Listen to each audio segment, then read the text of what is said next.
पंतप्रधान नरेंद्र मोदी यांनी केलेल्या काटकसरीच्या आवाहनाला जसा सत्ताधारी पक्ष NDAतले पक्ष असतील किंवा महाराष्ट्रातले महायुतीचे पक्ष प्रतिसाद देत आहेत, तसाच प्रतिसाद विरोधी पक्षातील नेतेही देताना दिसत आहेत. शिवसेना उद्धव बाळासाहेब ठाकरे पक्षातील नेते हे आता विधानभवनातून चालत शिवालय कार्यालयात निघालेले आहेत. आपल्याबरोबर आहेत अंबादास दानवे, अनिल परब, सुनील शिंदे ही सगळी आमदार मंडळी आता विधानभवनातून शिवालयाला निघालेले आहेत. आपण प्रतिक्रिया जाणून घेण्याचा प्रयत्न करणार आहोत. दानवे साहेब, काय पंतप्रधानांच्या आवाहनाला प्रतिसाद आहे का? हा प्रतिसाद द्यायला काहीच हरकत नाही बरं का. फक्त देशाला त्यांनी उल्लू बनवू नये. स्वतः वेगळं करायचं आणि लोकांना वेगळं सांगायचं. स्वतःचे सगळे लोक, स्वतः, सरकार, पार्टी, आणि खरोखर देशासाठी असं करायची गरज झाली तर आम्ही करू ना. शेवटी देशासाठी करायला काहीच हरकत नाही या सगळ्या गोष्टी. पण तुम्हाला काय वाटतं की सरकार जे सध्या करतंय, काटकसरीचा प्रयत्न दाखवतोय, ते फक्त एक दिखावा आहे? कारण आज मुख्यमंत्री सुद्धा मोटार बाईकने विधानभवनात आले आणि आता मंत्रालयात मंत्रिमंडळ बैठकीलाही ते मोटार बाईकनेच गेलेले. चार्टर प्लेन बंद करावं ना सगळ्यात आधी.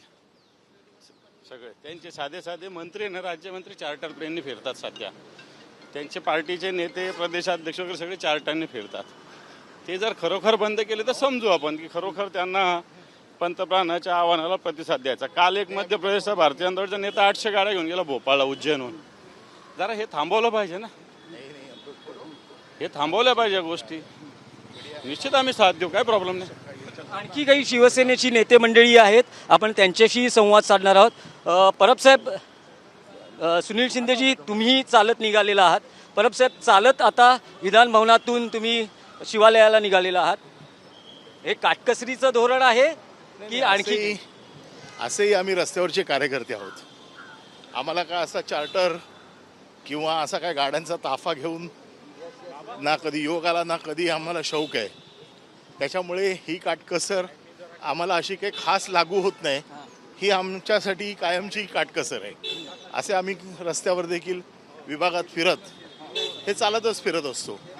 फार क्वचित आम्ही गाड्या वापरतो, परंतु चालण्यासाठी काय आम्हाला काही वेगळं असं प्रसंगाची वाट बघत बसावी लागत नाही. नाही, पण मुख्यमंत्री जेव्हा राज्याचे मुख्यमंत्री काटकसरीचं धोरण दाखवत आहेत, अनेक सोहळ्यांवर निर्बंध आलेले आहेत, वारेमाप खर्च, उधळपट्टी याला त्यांनी चाप लावलेला आहे, आणि आज स्वतः मुख्यमंत्री हे मोटार बाईकने विधानभवनात आले, त्यानंतर मंत्रिमंडळाच्या बैठकीलाही ते मंत्रालयात मोटार बाईकनेच गेलेले आहे. आमची इच्छा आहे हे संकट टळेपर्यंत मुख्यमंत्री जे राज्याला दाखवू इच्छित आहेत काटकसरीचं धोरण, जोपर्यंत हे संकट टळत नाही तोपर्यंत मुख्यमंत्र्यांनी बाईकवरच फिरावं. त्यांच्या बगलबच्च्यांच्या सगळ्या गाड्या बंद करून टाकाव्या.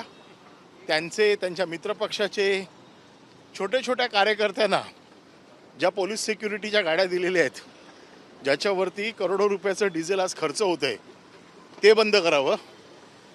आणि जो वारेमाप खर्च केवळ पक्षासाठी किंवा पक्षाच्या कार्यकर्त्यांना सांभाळण्यासाठी केला जातो तो पहिला बंद करावा. नाही, पण मुख्यमंत्री आज जेव्हा मोटार बाईकने आले तेव्हा त्यांचं असं म्हणणं होतं की हे प्रातिनिधिक स्वरूपात आहे आणि महाराष्ट्र ते एकाच दिवस येणार. उद्यापासून हे सगळं तसंच पूर्वीसारखं चालू राहणार आहे. राज्याचे उपमुख्यमंत्री एकनाथ शिंदे हे इलेक्ट्रिक कारने प्रवास करत आहेत. इंधन बचतीसाठी हा त्यांचा पर्याय. माझं तेच म्हणणं आहे की कल्याण ते डोंबिवली जे लोक चार्टरने फिरतात त्यांनी पुन्हा एकदा रस्त्यावरनं फिरावं. म्हणजे लोकांना आपोआप हा मेसेज जाईल.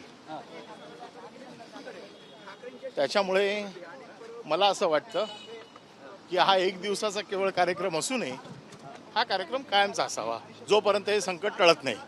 शिंदे साहेब, तुम्ही काय सांगाल? सुनील शिंदेजी, की चालत तुम्ही प्रवास करता आहात, आज चालत तुम्ही विधानभवनातून शिवालयाकडे निघालेले आहात. एरवी सगळे नेते हे गाडीने फिरत असतात. नाही, असं आहे की केवळ आता बाईकने फिरणं किंवा कारने फिरून काटकसर करतोय दाखवण्यापेक्षा परबसाहेब बोलले त्याप्रमाणे संकट टळेपर्यंत मॅक्झिमम तुम्ही जवळचं अंतर चालूनच चालला ना, पायी प्रवास करा ना. आणि तो पण आम्ही केलेला आहे की जवळजवळ जिथे जिथे आपण 1-1.25 किलोमीटर ह्या अंतरे चालत गेलेलं निश्चित दोन्ही गोष्टी आहेत. शारीरिक फायदा देखील आहे आणि माननीय पंतप्रधानांच्या आव्हानाला प्रतिसाद. आणि शेवटी एक या संदर्भाने जे संकट येऊ पाहत आहे त्या संकटापासून ह्या सगळे संकट टळली पाहिजे. त्या संकटातून कुठेतरी या ठिकाणी लोकांना किंवा या संकटातनं हे दूर कसं संकट ढकलता येईल त्या दृष्टीने ज्या काही गोष्टी करायच्या आहेत.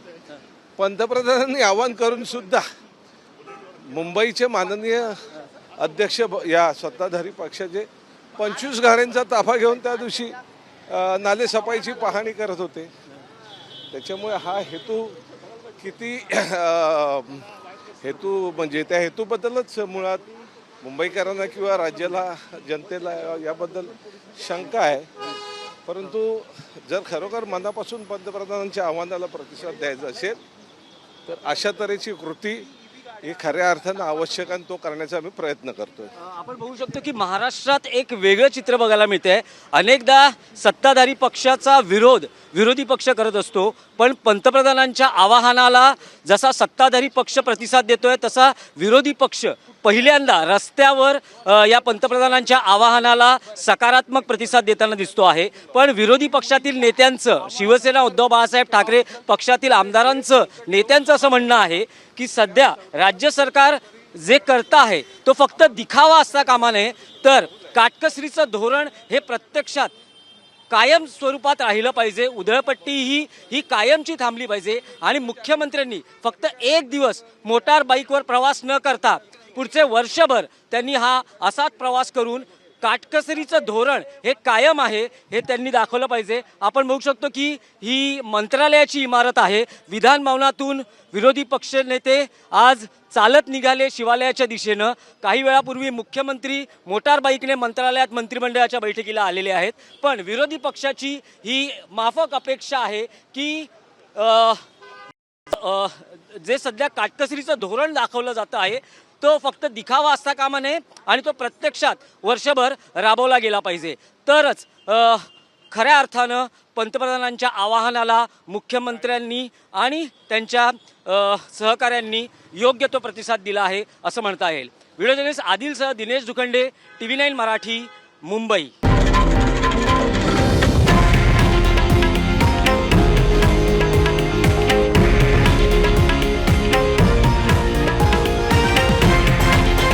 हे आहे देशातील नंबर 1 न्यूज नेटवर्क आणि आपण पाहत आहात TV9 मराठी, एकमेव.